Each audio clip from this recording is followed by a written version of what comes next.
Welcome करती हूँ आपको अपने चैनल पे। कैसे हैं आप सब?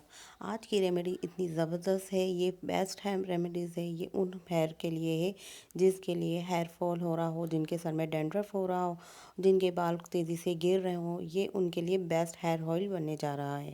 इस हेयर ऑयल को लगाने का सबसे ज़्यादा फ़ायदा ये है कि सर से खुश्की ख़त्म करता है, बालों का झड़ना ख़त्म करता है, बालों का गिरना बंद हो जाता है और सबसे ज़्यादा आपके बालों में जो गैप आना शुरू हो जाता है, बालों के झड़ने की वजह से जो पैचेस बनने लग जाते हैं, वो भी ख़त्म हो जाएंगे। तो ये हेयर ऑयल बनाना बहुत ही आसान है और ये चंद सब चीज़ें आपको अपने किचन से ही मिल जाएंगी। वीडियो में आगे बढ़ने से पहले आपसे गुजारिश है कि अगर आप मेरे चैनल पर नए हैं तो प्लीज़ चैनल को सब्सक्राइब कर लें और बेल आइकन को प्रेस कर लें। और वीडियो अच्छी लगे तो कमेंट्स करना मत भूलिएगा और एक अच्छा सा कमेंट करें, अपने ख्याल का इजहार ज़रूर करिएगा। आपको मेरी वीडियोस कैसी लग रही हैं और कैसी रेमेडीज़ आप देखना चाहते हैं। तो चलिए रेमेडीज़ बनाना स्टार्ट करते हैं। मैंने ली है 3 अदद छोटी प्याज। वैसे अगर आपके प्याज बड़ी है तो आप एक इस्तेमाल कर सकते हैं। ये मैं पैक बना रही हूँ एक हेयर के लिए, एक यानी आपके बालों की थिक जिसके हिसाब से हो आप उतनी ही प्याज भी यूज़ कर सकते हैं।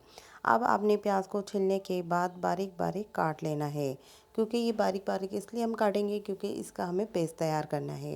पेस्ट तैयार करने के बाद इसमें और चीज़ें भी जाएंगी जो वो भी आपके किचन से ही मिल जाएगी। बस अब हमने इसको बारीक बारीक काट के साइड पे रख देना है।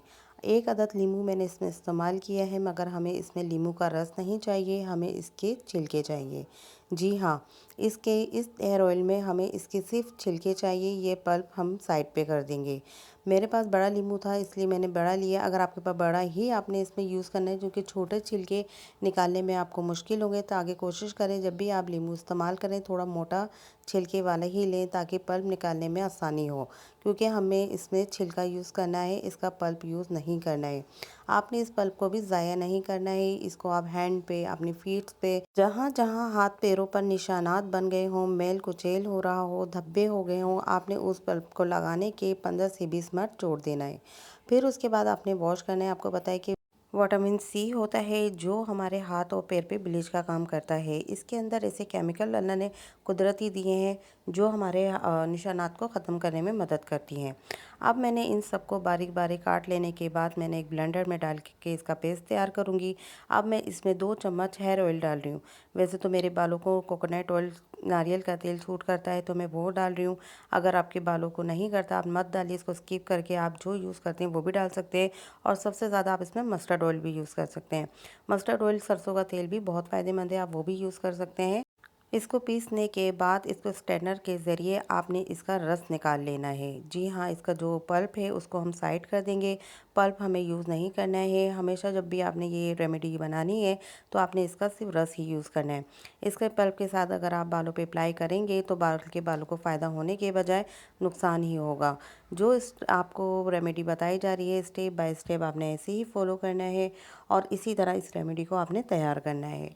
अब ये आप देखें हल्के हल्के हाथ से जब इसको आप प्रेस करते जाएंगे, इसका जितना भी अर्क यानी रस होगा वो बॉल में आ जाएगा और ये सारा पल्प एक जगह साइड पे हम कर देंगे। हमें इतना ही, इसमें कम से कम आधा कटोरी हमें पल्प इसका रस चाहिए और पल्प हटाने के बाद आप देखेंगे कि आधा कटोरी हमारे पास रस निकल चुका है। ये एक अच्छे खासे बालों के लिए काफ़ी है।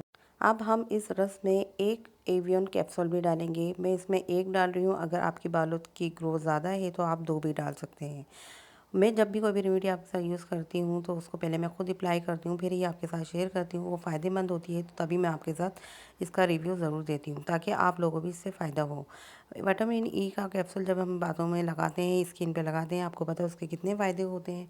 जब आप इस हेयर ऑयल में ये डाल के लगाएंगे जिससे आपके बाल स्ट्रेट भी होंगे, फ्रीज़ ख़त्म करेगा, बालों में शाइन आएगी और आपके बाल स्ट्रेट भी होने लगेंगे और साथ साथ आपके बालों में वॉल्यूम भी आएगा। तो अब ये हमारा हेयर ऑयल बन के तैयार है। इसको आपने किस तरह अप्लाई करना है ये भी मैं आपको बताती हूँ।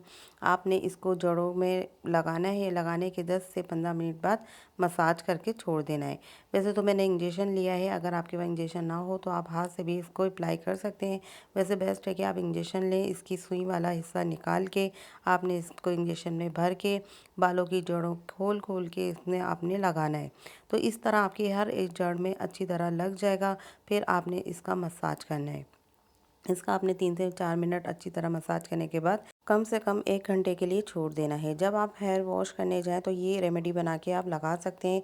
इसको आप हफ्ते में 2 बार लगाएँगे तो आपको ज़्यादा फ़ायदे मिलेंगे और आपके बाल झड़ना भी बंद हो जाएँगे। और ये ऑयल 100% वर्क करता है।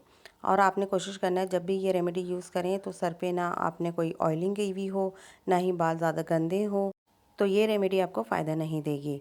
तो आपने जैसे ही आपको बताया गया आपने ऐसे ही फ़ॉलो करना है, जिससे आपको बेहतरीन नताइज मिलेंगे। और ये वाक़ई 100% वर्क करता है, इसके आपको बहुत ज़्यादा फ़ायदे मिलने वाले हैं। आपको वीडियो अच्छी लगी तो इसे शेयर ज़रूर करिएगा। मिलते हैं आपसे नेक्स्ट वीडियो में।